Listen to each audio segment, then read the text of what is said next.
Okay, so this next session is going to be about what it is that we can control in our life. And I'll do this once again diagrammatically and talk about our sphere of control. Now, the saying goes is that we can't control other people. We can't control, as much as we would like to be able to control things and control other people, the best we can actually do is influence. But in terms of what it is we can control, I'd say the only thing that we've got any chance of controlling is ourselves. And I don't think we can necessarily do that 100% of the time either, but at least we've got a chance of doing it. And we can, if you want to break that down a little bit, you can say, okay, well, I can control my thoughts. Is that true? Can I control my thoughts? Yes. Yes. I tell you what, I can't control the thoughts that are coming into my head because we get a whole stack of stimuli all the time. Things are, I look out the window and there's things coming into my mind all the time. Not that I'm inviting them, but they come in. There's stimuli. However, what I can control is whether I think about those things. So I can look out there and see the world going on. There's lots of bits of information coming in, but I've got the choice to think about it. And now what I'm doing is choosing to think about you, think about the work, think about this. So it's a choice that I make. So on some level, I can control my thoughts. Now, do I always do a good job of that?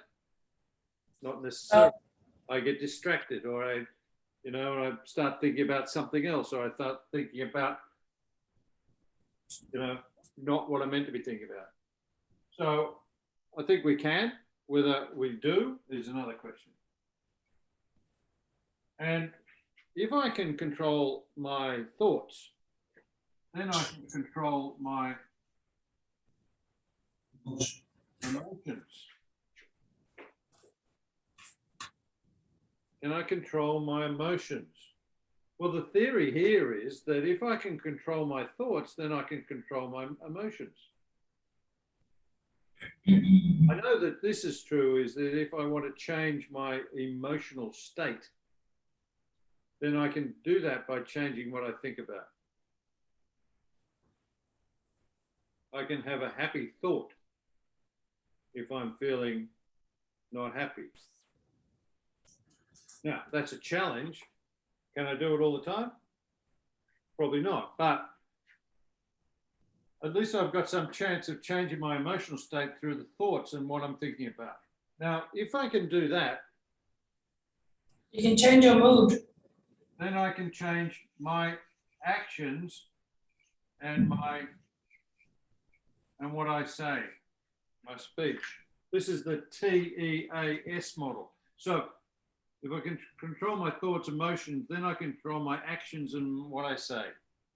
Now, having said that, I'll tell you what, on a good day, this is what it looks like. On a good day, I wake up in the morning and I think about, the first thing that pops into my head is what I'm going to be doing for the day, what I'm going to be spending my time doing. And I'm therefore, that thought excites me, and I'm feeling uplifted and motivated. And I go to work and I'm able to focus on things and concentrate, and I get things done, and I have meaningful conversations which are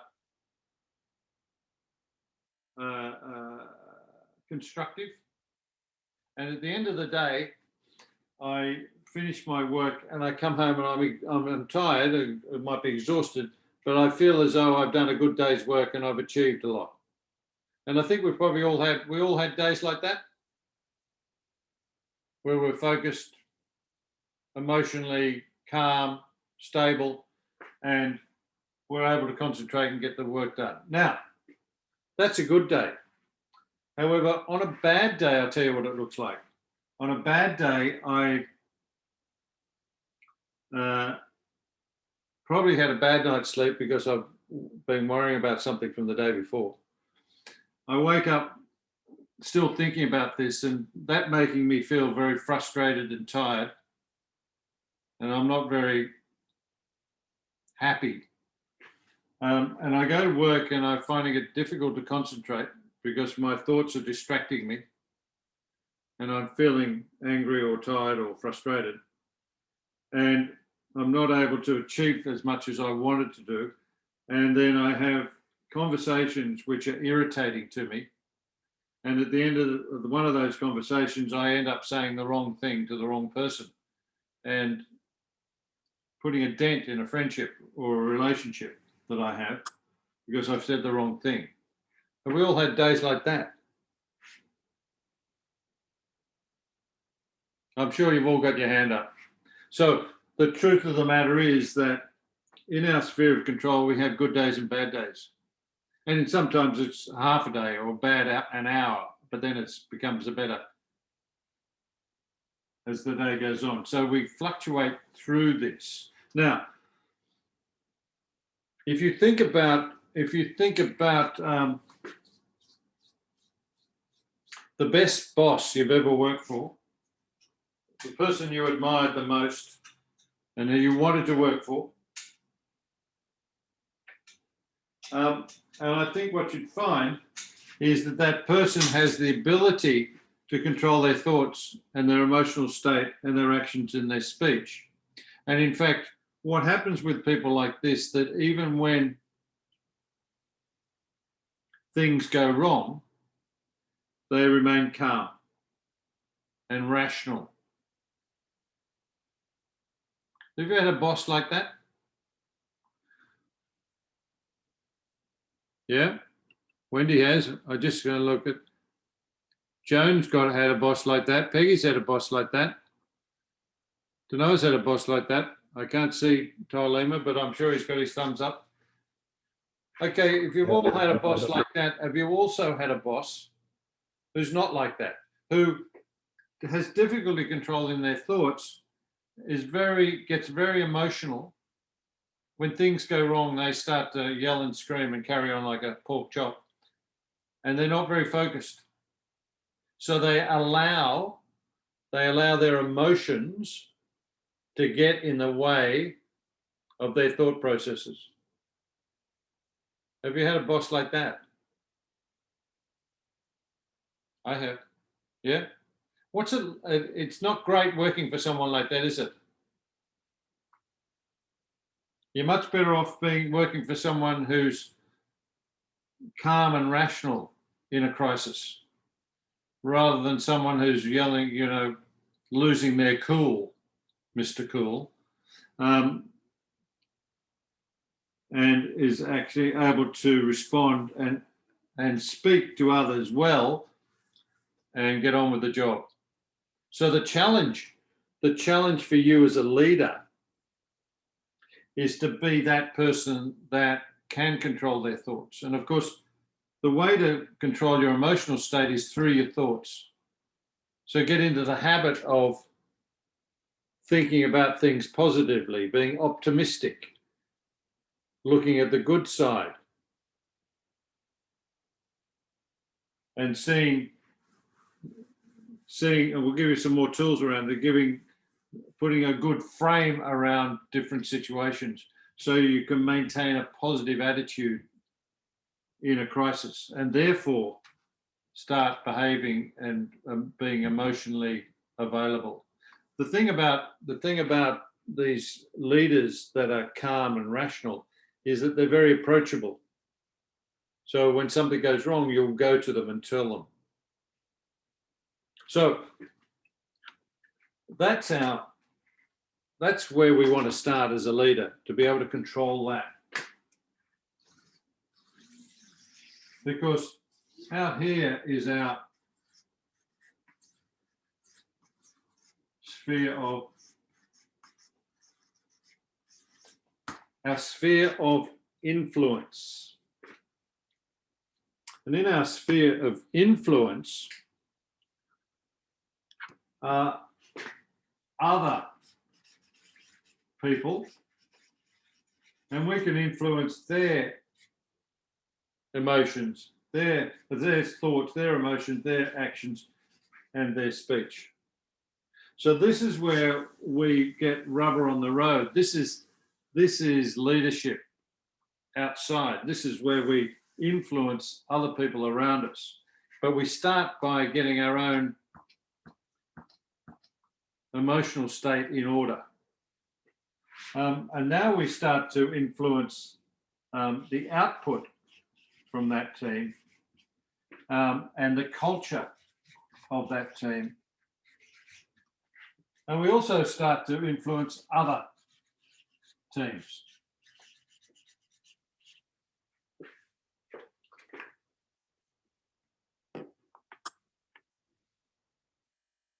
Does that make sense? So it starts here by getting our own emotional state together. And if we're good at that, then our ability to influence other people in a positive way is increased enormously. Because this is the essence of being a role model, the essence of being respected for who you are.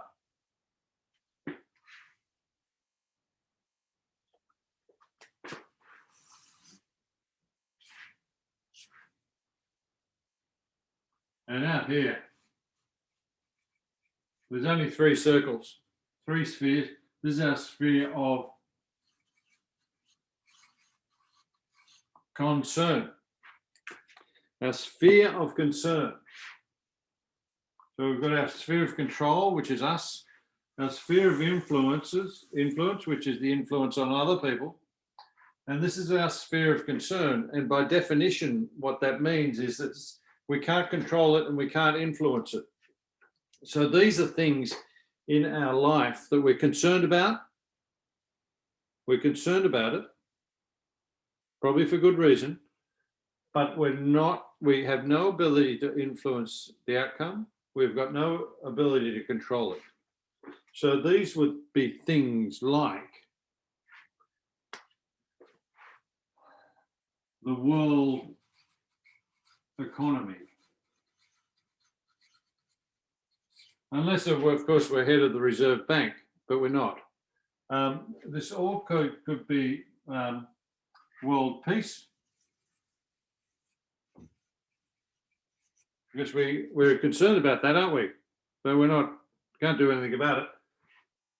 But also in this thing might be police policy.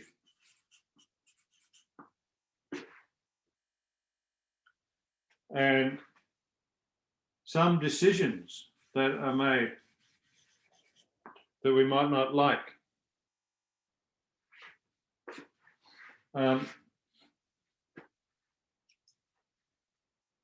Where would you put climate change?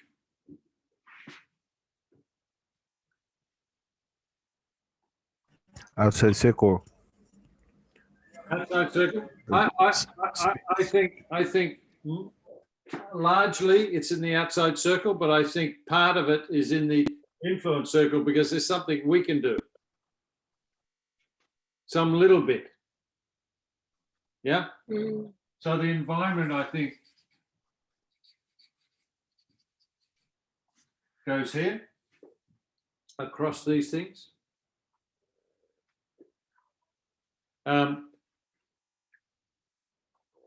The result of the Samoan election, last week you was in your sphere of influence because that's when you voted. But now it's out of your sphere of influence, isn't it? You can't do anything to determine what's going to happen there, but you're concerned about it. So the Samoan election is out here. at this point. So the thrust of this is that even though these things we're concerned about, and we should be, and we'd want to think about them, we don't want to spend too much of our time and energy out here because it's not productive. What is productive is the time we spend in our sphere of influence. So think about, what is it that I have most influence over? That's what I should be spending my time doing. I should be spending my effort and time in my sphere of influence. And at the same time, making sure that I am getting better at my sphere of control. What's on the? Well, what do you think about all that, eh?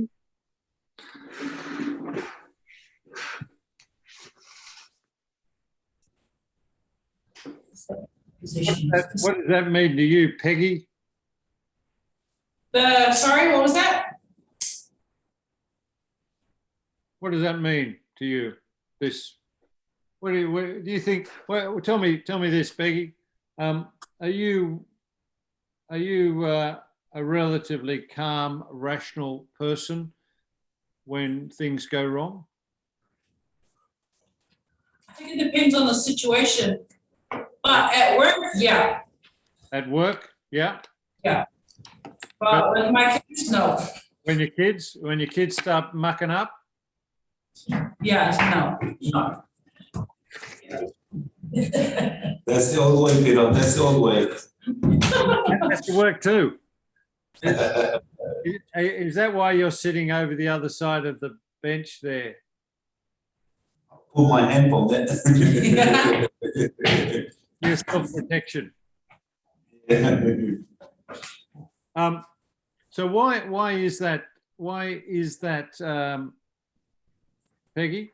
That you think that at work, when things go wrong, you're calm and rational, and you're able, but when you're at home, it's different. I feel like the reason that we have to learn to be calm at work is because of criticism. If one little mistake being a police officer, nowadays you could end up on Facebook, you can end up in the newspapers, on the news, just because of one little reaction that you have made. Yeah. So at home, I feel like if I discipline my kids now, then my colleagues or whoever's going to come after me in this line of work wouldn't have to deal with that. Yeah. Yeah. Well, we are going to be inadvertently, we're going to be talking about how to talk to people, and the next time we're together, and inherently I end up talking about how we parent our children as well, because it always gets onto that topic. But it's how we respond to people, how we respond to people in certain situations, whether they're our adult work colleagues or whether they're children. It will have the way we do that will give us a certain response. And I think it might be interesting. How old are your children? One's going to be 9 on Sunday and the other's 7. Oh, perfect. And they're perfect children, aren't they? Yeah.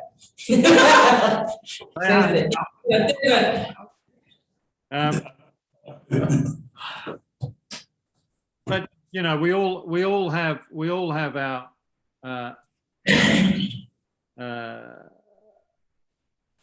Achilles heel, or with some people, and particularly our children, find a way of getting under our skin. They know where to press that button. They know exactly how to get mum riled up. Yeah. And you probably feel as though you can't control it. In fact, you'll blame them for the fact you're angry. The truth of the matter is, It's a choice you make to be angry or not. And it's interesting because at work, you have learnt to make that choice. Yeah. It's actually true. I never really thought of it like that. Yeah, you're exercising that choice at work because you go, okay, well, this is not cool. This is not, I don't want to end up on Facebook or in the newspaper. I've got a choice here. And you exercise that choice, I'd say, every couple of days because there are things that might make you mad. So you're exercising this pretty well. Yeah. And all I'm suggesting is you have exactly the same choice at work, at home. It might be hard. Sometimes it's very difficult to make that choice. It's because we get so emotional about things. But the truth of the matter is we still have the ability, if we can, Yeah. to exercise that. And what we're talking about here too is when I say, I like this word, being able to control our emotions. I'm not suggesting that we don't have them, because there are things that do make us angry. There are things that do make us frustrated. There are things that do make us feel upset. I'm not suggesting we be a flat liner. I think we should feel that. The question is, can I control them? Can I control my emotional state? So you'll see, people are very good at it. They might say, look, this situation has made me really angry. But they'll say it in a very calm way. So they acknowledge the fact that they're angry. They acknowledge the fact that they're frustrated. They even say it, but they don't act like it. So the person who would be bad at that would just get angry and start abusing people or, yelling or doing something irrational. You're right. Both people are still feeling the same anger. The question is, do I have the ability to control that anger? Do I have the ability to control that frustration? That's the challenge. And you've seen these bosses that I talked to you about that were very good at it. The truth of the matter is they still had emotions about it. They still had deep feelings about it, but they had an ability to control it. And that's the challenge. And it is a challenge, and it is something that you never, ever, ever master completely.